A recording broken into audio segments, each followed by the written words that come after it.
Baik, terima kasih pemirsa, Anda masih bersama kami dan aku, dan Alhamdulillah kita sampai di segmentasi Tanya Jawab. Insya Allah jawaban-jawaban dari guru kita akan semakin melengkapi pemahaman kita bahwa di dalam diri kita dititipkan sebuah instrumen yang sangat canggih yang disebut dengan kolbu, yang ternyata dengannya kita bisa berbahagia, kita ternyata bisa berduka. Nah, disinilah pentingnya kita menata hati kita. Alhamdulillah ada pertanyaan yang menarik dari Ibu Hafsah yang akan dijawab oleh Ustadz Azwan tadi. Jadi bagaimanakah bentuk zikir yang mampu menenangkan hati kita, sementara kita ini sering fluktuatif dalam beriman. Ustadz Azwan. Baik, terima kasih. Pertanyaannya bagus sekali. Masya Allah, luar biasa. Kalau kita kembali mengingat dari apa yang kita bicarakan di awal, itu ada perintah ulama membaca Quran bitadabbur, ya, membaca Quran bitadabbur dengan merenungi isi dan kandungan Al-Quran. Ingat Bapak Ibu, Al-Quran ini kalamullah. Kalamullah. Kita boleh sebutkan perkataan Allah. Mendengarnya saja menjadi obat, syifa'un warahmah. Apa iya orang yang benar mendengarkan Quran, mengkaji, mentadabburkan Quran, membiasakan dan menjadikan hatinya penuh dengan Quran, masih galau? Apa iya? Tadi Ibu sampaikan jenis apa zikirnya. Kalau bicara zikir banyak macam jenis zikir. Tetapi pertanyaannya, apakah orang yang berzikir itu benar sedang berzikir? Ada orang galau baca istighfar, astagfirullah, astagfirullah, astagfirullah, astagfirullah, astagfirullah, astagfirullah, astagfirullah, astagfirullah. 1010 menit. Bukan makin tenang. Terus mau nyalahin siapa? Nah, ini yang penting. Apakah kita sudah benar-benar memahami tentang zikir itu sendiri? Kemudian kita apakah benar-benar sudah membaca Quran? Ketika kita sholat, apakah benar sudah sholat? Orang banyak bilang kalau mendirikan sholat di masjid, apa kata ulama? Sebagian ulama bilang, salah kamu mendirikan sholat di masjid. Kok salah Kiai? Iya, mendirikan sholat adalah di luar masjid. Apa yang dimaksud? Mendirikan hikmah serta hukum-hukum yang terkandung di dalam hakikat sholat. Bukan di masjid. Inna sholata tanha 'anil fahsya'i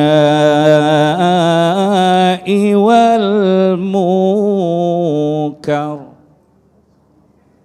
Kalau bicara zikir, semua ibadah dan ketaatan adalah zikrullah. Pertanyaannya, orang banyak sholat, banyak ibadah, tapi masih galau hatinya, masih rusak, tidak tenang. Berarti dia belum berzikir kepada Allah. Ala bidzikrillahi tatmainnul qulub. Coba deh, rasakan suatu hari mentadabburkan Quran, sampai pada momen jangankan kita yang membaca, mendengar orang yang baca Quran kita menetes air mata. Disitulah Allah sedang membersihkan hatimu. Tenang, dilepas semua. Karena Bapak Ibu yang dirahmati Allah, dalam sebuah hadis disebutkan, di dalam tubuh anak Adam itu ada 2 rumah. Satu rumah dihuni malaikat, satu rumah dihuni oleh setan.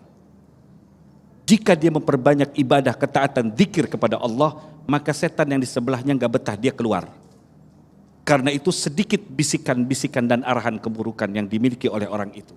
Sebaliknya, jarang berzikir, jauh dari ibadah. Kalaupun ibadah belum memahami makna ibadah itu sendiri, maka setan di sini yang lebih kuat. Malaikat enggak betah dia keluar. Nah, karena itu Bapak Ibu yang dirahmati Allah, juga pemirsa semua, coba fahami dulu ibadah yang kita lakukan dengan sebenar-benarnya. Masih kurang paham, datangi para ulama, para kiai, para habaib, agar mereka bisa memberikan arahan kepada kita untuk beribadah lebih baik lagi. Demikian. Baik, Kiai Sumarno mungkin bisa menambahkan, barangkali kita akan melakukan koreksi. Sementara ini pada umumnya kita memahami zikir adalah pada lafaznya. Padahal zikir kan dalam arti mengingat yang lebih luas lagi. Setiap saat kita sebenarnya berkesempatan untuk melakukan zikir, tapi kita disibukkan dengan kalimat-kalimat yang mana. Nah ini bagaimana penjelasannya Kiai? Ini menarik. Zikir yang paling terpenting adalah zikrul qalbi. Bukan sekedar zikrul lisan. Caranya zikrul qalbi yang bagaimana? Hati yang mengingat kepada Allah. Cara hati yang ingat kepada Allah yang bagaimana lagi kita tanya. Tahliyatul qalbi anid dunya. Tadi udah sedikit disampaikan oleh Aswan. Sampingkan, sucikan, bersihkan hati ketika kita ingat dengan Allah anid dunya daripada urusan dunia. Jangankan masalah dzikir, ketika kita sholat saja kita masih ingat dengan dunia kita.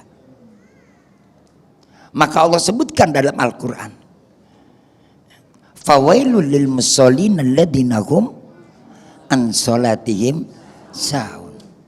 Apa yang mereka lalai? Orientasinya lalai. Wa gharduhu layanal, mereka nggak dapatkan tujuannya. Semestinya dapat redha Allah karena dalam keadaan terhimpit, terjepit, punya keperluan, punya urusan, punya kebutuhan, banyak kredit. Akhirnya menyimpang orientasinya. Apa yang disimpangkan bukan lagi untuk lillah. Maka kul inna salati wa nusuki wa mahyaya wa mamati lillahi rabbil. Mudah diucap, berat dikerjain. Aduh. Jangankan ibu yang nanya, jangankan Ustadz Agung yang nanya, saya pun juga aja belum tentu bisa. Undangan ngaji, ceramah, kalau kagak ada transport mic, kita real kan? Nah ini saya kasih contoh. Jadi belajarnya bagaimana? Ini dulu kita belajar. Yang pertama tahliyatul qalbi. Ani dunia, sepikan dulu, kosongkan dulu hati kita daripada dunia. Wal akhiratu khairul laka minal ula. Kita ingat dulu dzikrul maut.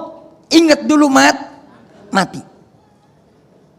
Begitu kita zikir, kita ingat mati, kita lagi berbaring di atas pembaringan. Badan kita sudah mulai dingin. Kita sudah nggak mampu berbuat apa-apa.